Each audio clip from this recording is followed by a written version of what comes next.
bienvenue à vous sur ma chaîne YouTube. Je suis très heureuse de vous recevoir aujourd'hui. Aujourd'hui, nous allons parler d'autres choses encore plus intéressantes, mais avant tout, nous allons commencer par recevoir les nouvelles personnes qui viennent d'atterrir chez nous. Bienvenue à vous. Nous sommes très heureuses de vous recevoir. Voilà, nous allons vous indiquer le chemin, d'accord? Ici, vous prenez un siège et ce sera votre siège pour tous les jours, d'accord? Vous pouvez venir vous asseoir comme vous voulez et suivre comme vous voulez. Donc, pour commencer, abonnez-vous, d'accord? Abonnez-vous à notre page et puis n'oubliez pas d'activer la cloche de notification et au final, commentez, likez à votre aise. Le plus important, c'est de demeurer et de rester courtoise parce que ici, c'est avec courtoisie et bonne humeur que l'on échange dans le respect de tout un chacun. Donc voilà, bienvenue à vous tous, à toutes les personnes, aux habitués. Je suis très heureuse et très reconnaissante de votre fidélité. Merci, merci pour les commentaires, merci pour les suggestions, merci pour les petits mots. Je suis très touchée par rapport à ça et je vous en remercie.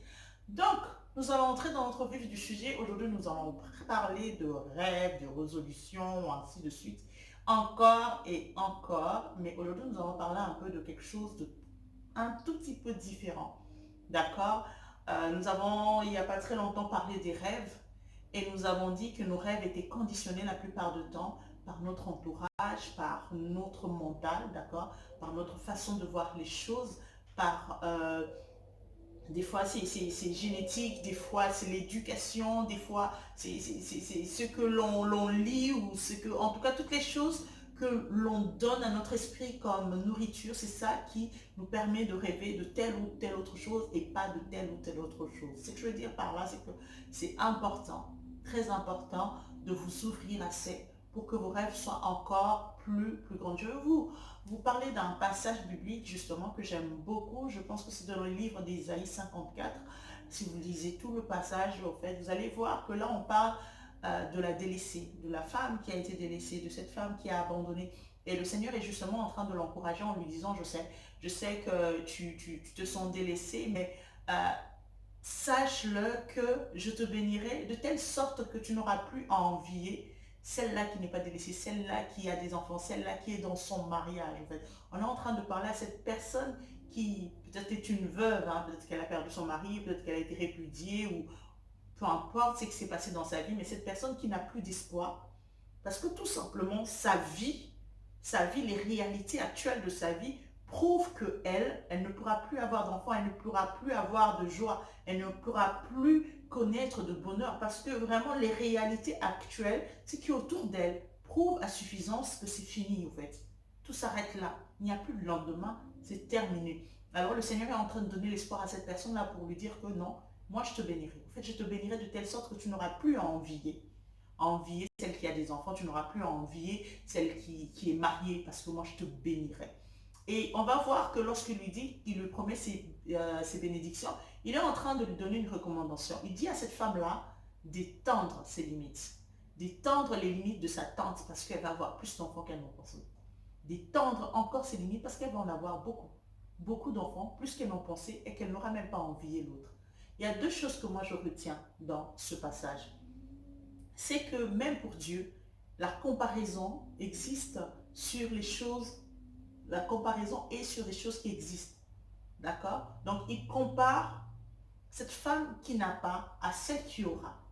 Donc il faut quand même qu'il y ait toujours une unité de mesure dans la vie. Il faut nécessairement qu'il y ait une unité de mesure. Parce que la femme en question, elle envie celle qu'elle peut voir.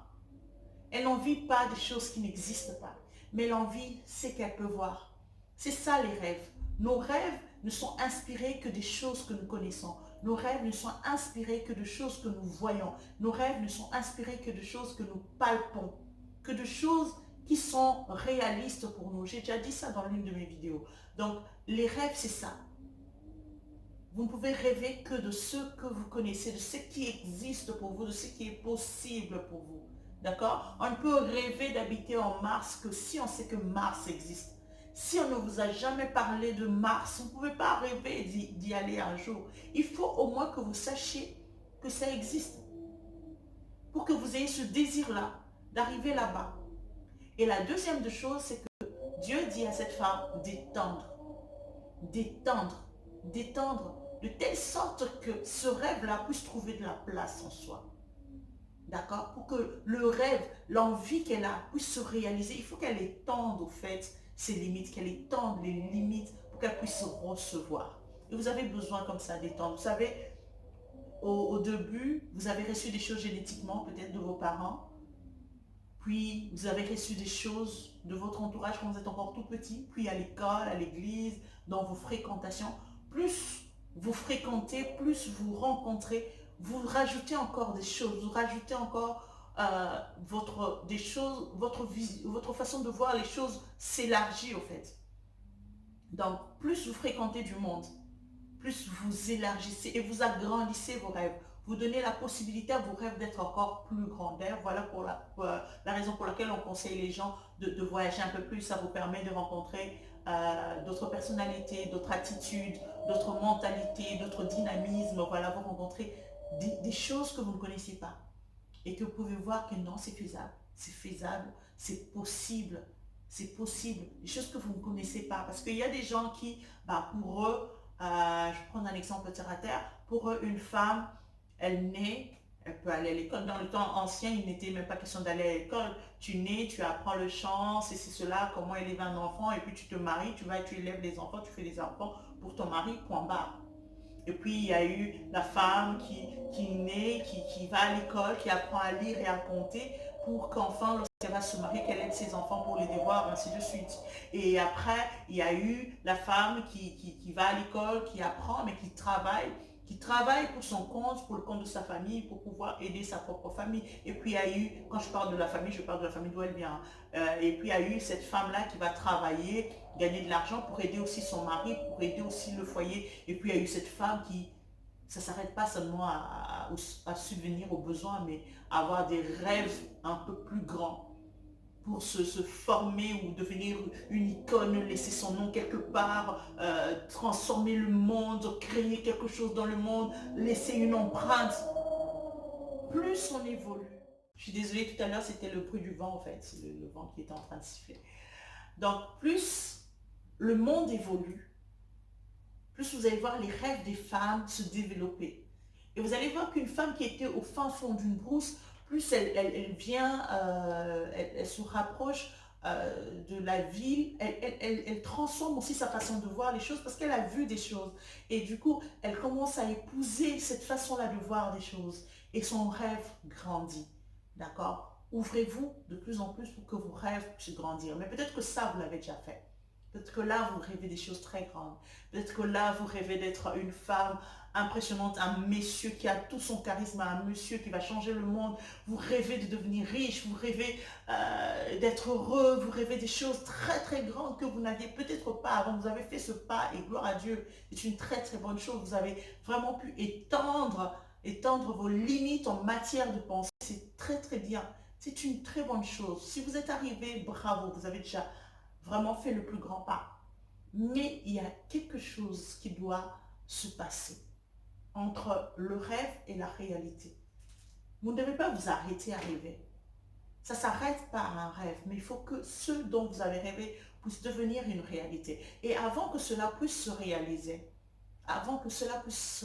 il faut vraiment que votre mental puisse appréhender ce rêve, que votre mental puisse être prêt à vous activer enfin pour que vous alliez en action.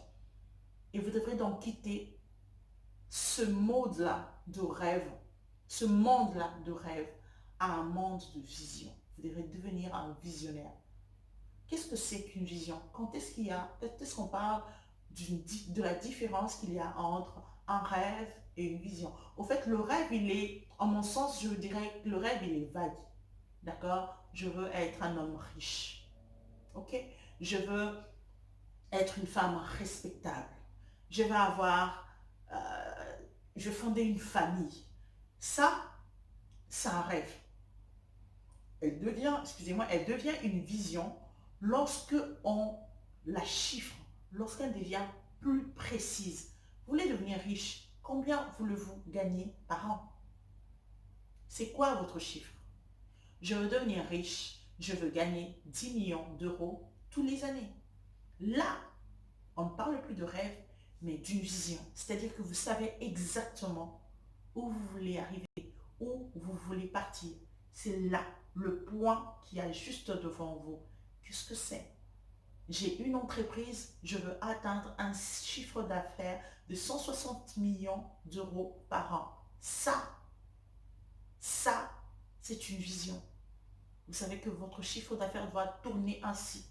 Je veux avoir une valeur ajoutée d'autant. Il faut que ce soit précis. Parce que lorsque vous avez une précision, c'est à ce moment-là que vous pouvez créer enfin une stratégie qui va vous emmener vers votre précision.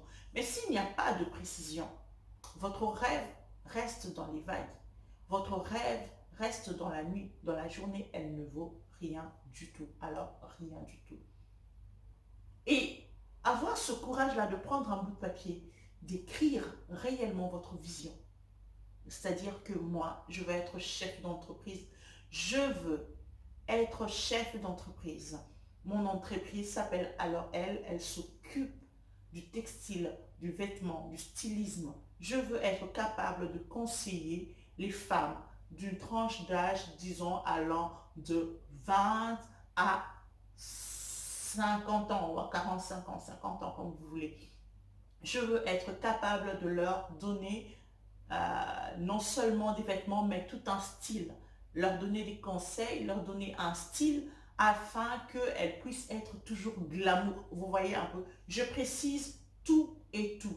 Je veux qu'elles soient glamour, qu'elles soient des femmes dynamiques. Je veux prendre cette partie des femmes là qui sont dynamiques, des femmes voilà, qui sont dynamiques, tendances, qui sont modernes. C'est elles qui m'intéressent. Vous voyez un peu, ça peut être une vision précise des choses. Je ne dis pas seulement que, waouh, moi je vais être une très grande dans le monde du textile. Non, non, ça ne s'arrête pas là. D'accord? Il faut que vous ayez une vision précise. La vision précise. Votre vision va vous permettre, au fait, de chercher les stratégies qui vont vous emmener là où vous voulez aller. Et votre vision va vous permettre aussi de vous connaître. Parce que lorsqu'il faudra écrire réellement le montant que vous voulez gagner par an, c'est à ce moment-là que vous allez vous dire que non, je ne crois pas énormément en moi. Non, j'ai encore peur. J'ai encore peur de ceci, de cela. Non, je me trompe, j'y arriverai pas. Non, ça c'est trop grand ou c'est trop petit pour moi. Non, il y a quelque chose qui me bloque ou quelque chose qui ne me bloque pas. Non, je ne suis pas encore assez ouvert. Parce que quand vous aurez écrit votre chiffre, vous allez comparer maintenant à toutes ces autres personnes qui, au fait, sont vos idéaux dans vos rêves, d'accord? Toutes ces personnes qui ont les mêmes visions. Vous allez voir jusqu'où eux peuvent aller et vous allez vous dire, non, ma vision, elle est trop petite, au fait. Si je veux être comme cette personne, je dois avoir une plus grande vision. Je dois avoir une plus grande vision. Ou bien vous allez vous dire, ma vision est plus grande que moi. Pour que j'arrive, il faut que je devienne encore plus grande moi aussi. Vous avez besoin de ça. Vous avez besoin de quitter ce monde de rêve pour arriver à une vision. Prenez un stylo et écrivez. Faites exactement ce que je vous dis. Écrivez. Ce n'est pas une blague. Écrivez. Écrivez ce que vous voulez devenir. Écrivez vraiment mot à mot. Chiffrez. Si vous voulez être une femme remplie de joie, décrivez votre joie. Décrivez-la dans le moindre détail, dans tous les domaines où vous voulez enfin que vous soyez une personne joyeuse. Vous voulez avoir un mariage réussi, ce sont des mots. Mais écrivez-le clairement. Qu'est-ce que c'est que le mariage réussi selon votre vision? C'est quoi votre vision d'un mariage réussi? C'est quoi votre vision d'avoir des enfants qui ont une bonne éducation? C'est quoi votre vision de changer le monde? C'est quoi votre vision d'éradiquer la pauvreté? Les rêves, c'est beau, mais c'est quoi votre vision? Qu'est-ce que vous allez faire? Qu'est-ce que vous voulez faire? Où est-ce que vous voulez arriver réellement? Vous devrez écrire ces choses, l'écrire encore et encore, réfléchir sur cela. Ça va vous permettre de beaucoup de choses. Vous savez, la Bible dit la foi vient de ce que l'on entend. La méditation est très importante. Encore, on dit que ce livre de la loi ne quitte pas votre bouche. Méditez-la jour et nuit. C'est très important. C'est très important de chercher à méditer les choses, afin que les choses s'asseyent, afin que les choses puissent que vous puissiez vous-même très très bien appréhender les choses, que vous puissiez très bien comprendre. Lorsque vous-même, vous aurez bien compris, vous pourrez assimiler, vous pourrez le travailler, ça va couler de soi-même parce que vous-même, vous aurez bien compris la chose. Alors écrivez, écrivez votre vision. Écrivez-la et pensez-y. Méditez sur ça, réfléchissez de plus en plus sur les possibilités, sur la faisabilité, mais écrivez-la encore et encore. Prenez votre temps, faites de recherches sur votre vision, faites de recherches, cherchez les personnes qui ont la même vision que vous, cherchez les personnes qui peuvent vous aider à aller de l'avant dans votre vision, mais écrivez votre vision, quittez du monde de rêve vers une vision. Et ça, c'est très, très important. C'est vraiment capital. Je vous remercie de nous avoir suivis pendant ces instants. Dites-moi ce que vous en pensez. Écrivez-nous, dites-nous quel est votre rêve, quelle est votre vision. Est-ce que ça vous fait avancer de quitter du monde de rêve à ce monde-là de vision? Est-ce que c'est difficile? Est-ce que c'est compliqué? Vous vous en sortez? Oui ou non? Réfléchissons ensemble sur cette possibilité d'aller de l'avant. Parce que ça, c'est important. D'accord? N'oubliez pas surtout de vous abonner, d'activer la cloche de notification et aussi de partager la vidéo. Sur ce, portez-vous bien et que mon Dieu vous garde.